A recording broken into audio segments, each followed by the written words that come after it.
88,13,207 మంది ఓటర్ల వివరాల్లో తేడాలు, పేర్లు, వయస్సు, బంధుత్వాల వ్యత్యాసాలు 2002 నాటి జాబితాతో పోలుస్తూ తప్పులు గుర్తించామన్న ఎన్నికల సంఘం అధికారులు. కుత్బుల్లాపూర్ సెగ్మెంట్లో అత్యధికంగా 78% వివరాల్లో తేడాలున్నట్లు ఓటర్లకు నోటీసులు, తగిన పత్రాలతో సరిచేస్తున్నటువంటి అధికారులు అంటూ చూస్తా ఉన్నాం. సో ఓటర్ల పేర్లలో చిన్న చిన్న తప్పులు, వయసులో వ్యత్యాసాలు, తల్లిదండ్రుల పేర్లలో బంధుత్వాల తేడాలు, తండ్రికి పిల్లలకు తోబుట్టులకు మధ్య తక్కువ వయసు తేడా, ఏజ్ గ్యాప్, రాష్ట్రంలో చేపట్టిన ప్రత్యేక సమగ్ర ఓటర్ల సవరణ ప్రక్రియలో గుర్తించినటువంటి తేడాలు. ఒకరు కాదు, ఇద్దరు కాదు, రాష్ట్రంలో ఏకంగా 88 లక్షల మంది ఓటర్ల వివరాల్లో వ్యత్యాసాలు ఉన్నాయని ఈరోజు ఎలక్షన్ కమిషన్ గుర్తించినట్టుగా తెలుస్తోంది. గత కొన్ని ఎన్నికల్లో వీరంతా ఓటేసిన వారే, కానీ ఇప్పుడు ఎస్ఐఆర్ ప్రక్రియలో భాగంగా 2002 నాటి ఎస్ఐఆర్ జాబితాతో పోలుస్తూ వారంతా పరిశీలన పరిధిలోకి వచ్చారు. వారంతా అవసరమైన ధృవీకరణ పత్రాలు చూపి ఆన్లైన్లో అప్లోడ్ చేసి మళ్ళీ అంతా తెచ్చుకోవాలని చెప్పేసి కూడా అంటే నమోదు చేసుకోవాలని చెప్పేసి కూడా తెలుస్తూ ఉంది. మరి తేడాలు సరి చూసుకోవాలని చెప్పేసి ఉంటుంది. లేకపోతే ఓటర్ల జాబితా నుంచి పేరు తొలగించేటువంటి అవకాశం ఉంటుంది. 2002 నాటి ఎస్ఐఆర్ జాబితాతో తాజా ఓటర్ల జాబితాను పోల్చిన ఎన్నికల సంఘం 88 లక్షల మంది ఓటర్ల వివరాల్లో తేడాలున్నట్లు గుర్తించి ఇందులో అత్యధికంగా హైదరాబాద్ నగరం పరిసరాల్లోని అసెంబ్లీ నియోజకవర్గాల్లోనే ఎక్కువ తేడాలున్నట్లు తేల్చింది. రాష్ట్ర వ్యాప్తంగా సగటున 37% తేడాలున్నట్లు గుర్తించింది.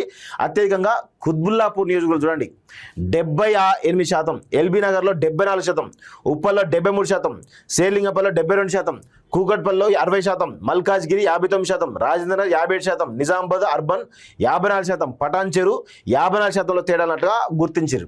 సో రంగారెడ్డి జిల్లాలో 10 లక్షల ఓట్లట, మేడ్చల్ మల్కాజ్గిరి జిల్లాలో 7 లక్షల ఓట్లు, మహబూబ్నగర్ జిల్లాలో 2 లక్షల ఓట్లు, నారాయణపేట జిల్లాలో 1,86,000 ఓట్లు, వనపర్తి జిల్లాలో 97,000 తేడాలను గుర్తించినట్లుగా ఎన్నికల సంఘం చాలా స్పష్టంగా చెప్తా ఉంది. సో ఇందులో కొందరు కేవలం ఆధార్ కార్డు అప్లోడ్ చేసి వదిలేయడం వంటివి ఇలా చాలా రకాలుగా ప్రయత్నాలు మొత్తం కూడా గుర్తించినట్టుగా చాలా స్పష్టంగా తెలుస్తుంది. ప్రధానంగా గుర్తించినటువంటి తేడాలు ఏంటి అనేది ఒకసారి చూసినట్లయితే ఓటర్ల వయసు బంధుత్వాల విషయంలో ఎక్కువ తేడా అన్నట్లు బయటపడినట్టు తెలిసింది. 2002 నాటితో ఎస్ఐఆర్తో పోలిస్తే ఈసారి ప్రక్రియలో ఒకే కుటుంబంలో మధ్య కేవలం 9 ఏళ్ల వయసు తేడా ఉండడానికి గుర్తించారు. సంతానానికి తల్లిదండ్రులకు మధ్య 15 ఏళ్ల కంటే తక్కువ వయసు తేడాలున్న కేసులు, పిల్లలు తల్లిదండ్రుల మధ్య 50 ఏళ్ల వరకు వయసు తేడాలు ఉన్నాయి. తాతలు, అమ్మమ్మలు, నాయనమ్మలకు, మనవళ్లకు మధ్య 40 ఏళ్ల కంటే తక్కువ వయసు తేడాలు గుర్తించారు. ఇక తల్లిదండ్రుల పేర్లలో తేడాలు ఉన్నాయి. గత ఎస్ఐఆర్లో తల్లిదండ్రుల పేర్లకు పొంతన లేదు. ఇది వరకు భర్త అని ఉన్న చోట ఇప్పుడు తండ్రి అని బంధుత్వం నమోదైంది. రాష్ట్ర ఎన్నికల ప్రధానాధికారి కార్యాలయం ఇలాంటి పొరపాట్ల సరిదిద్దే ప్రక్రియను చేపట్టింది అంటూ చూస్తాం. సో వీటన్నింటికి సంబంధించి ధృవీకరణ పత్రాలు సమర్పిస్తే వాళ్ళకి యాక్సెప్ట్ అయ్యే అవకాశం ఉంటుంది. అంటే ఇందులో వయసులో తేడాలు 100% తేడాలు అయితే ఓన్లీ ఎలక్షన్ కమిషన్ ద్వారానే ఈ తేడాలని గుర్తించారు. అంటే పేర్లు, బంధుత్వాలు, వయస్సు ఇవన్నీ కూడా తప్పులు ఖచ్చితంగా ఎలక్షన్ కమిషనే తప్పులు చేస్తుంది. అంతే తప్ప వీళ్ళు ఇచ్చే వివరాలు కరెక్టే ఉంటాయి, కానీ వాళ్ళే తప్పు నమోదు చేస్తారు. ఎస్ఐఆర్ ప్రక్రియలో తప్పులు దొరికిన వారికి ఎన్నికల సంఘం నోటీసులు ఇచ్చి సరిదిద్దుతోంది. ఇందుకోసం ధ్రువపత్రాలను అడుగుతోంది.